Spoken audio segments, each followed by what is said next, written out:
అందరికి నమస్కారం. నా పేరు డాక్టర్ పెద్దగొల్ల నారాయణ. కవి, రచయిత, గాయకుడు, సామాజికవేత్త. మనం ఈరోజు ఒక విషయం గురించి చాలా రోజుల నుంచి అక్కడక్కడ గమనిస్తున్నా కాబట్టి వాటి గురించి మాట్లాడదాం అనుకుంటున్నాను.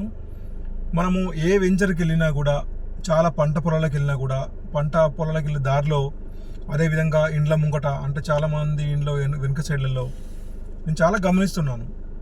మామూలుగా బీర్లు తాగేసి, తర్వాత క్వార్టర్స్ తాగేసి ఆ సీసాలు ఉంటాయి చూసినావా, అన్నీ పలగొట్టేస్తున్నారు.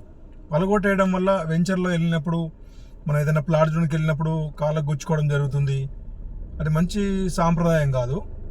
నేను తాగడానికి వ్యతిరేకత కాదు, వాళ్ళ ఇష్టం. మనం డబ్బులు ఇస్తలేం కాబట్టి తాగొచ్చు, వాళ్ళ ఇష్టం.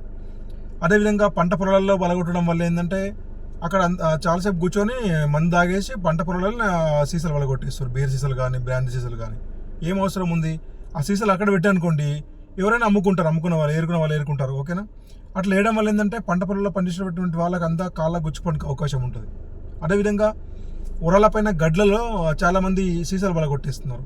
అప్పుడు మనము వ్యవసాయదారులు ఆ ఎడ్ల కోసం మేత కోసం కోసుకుంటారు, అంటే గడ్డి అంతా కోస్తారు అనమాట. ఆ గడ్డి వేసేటప్పుడు చేయిలకు వాళ్ళకి దిగడానికి అవకాశం ఉంటుంది, సెఫ్టీకి వేయడానికి అవకాశం ఉంటుంది, కాళ్ళకి దిగడానికి అవకాశం ఉంటుంది. అట్లా కాకుండా బ్రాందీ, బీరు తాగినప్పుడు, ఆ సీసాలు క్వార్టర్ తాగినప్పుడు అవి ఉరల పక్కన పెట్టేస్తే ఎవరైనా ఏరుకున్న వాళ్ళు ఏరుకొని డబ్బులు పోగు చేసుకుంటారు, వాళ్ళు అమ్ముకొని. అట్లా చేయొచ్చు. అదేవిధంగా దారిలో, అంటే చేన్లకు వెళ్ళే దారిలో సీసాలు వాళ్ళు కొట్టేస్తున్నారు. మళ్ళీ వెంచర్లలో, ప్లాట్ జోన్కి వచ్చిన వెంచర్లలో సీసాలు వాళ్ళు కొట్టేస్తారు. ఇట్లా చేయకుండా ఇండ్ల ముంగట, ఇండ్ల మధ్యలో, రోడ్ల పైన చాలా మనం గమనిస్తున్నాం. రోడ్ల పైన మందు తాగేసి రోడ్ల పైన సీసాలు వాళ్ళు కొట్టి, అట్లా చేయడం వల్ల ఏం లాభం వస్తుంది? ఏం లాభం రాదు. వేరే వాళ్ళకి మనము తక్లీఫ్ పెట్టిన వాళ్ళం అవుతాం. కాబట్టి చేసి ఆ బీర్ సీసాలు కానీ, బ్రాండ్ సీసాలు కానీ, క్వార్టర్ సీసాలు కానీ ఎప్పుడు కూడా పలగొట్టకండి. ఒకవేళ మీరు తాగి పక్కకు పెట్టేస్తే ఎవరైనా ఏరుకునే వాళ్ళు ఏరుకొని డబ్బులు పోగు చేసుకుంటారు వాళ్ళు. కాబట్టి దయచేసి అట్లా చేయకండి. పంట పొలాలు కూడా రైతులు వెళ్తూ ఉంటారు, వస్తూ ఉంటారు, వాళ్ళు చాలా ప్రమాదం జరిగే అవకాశం ఉంటుంది. కాబట్టి దయచేసి ఎవ్వరు కూడా అట్లాంటి సీసాలు పలగొట్టకండి. జై హింద్, జై భారత్, వందే మాతరం.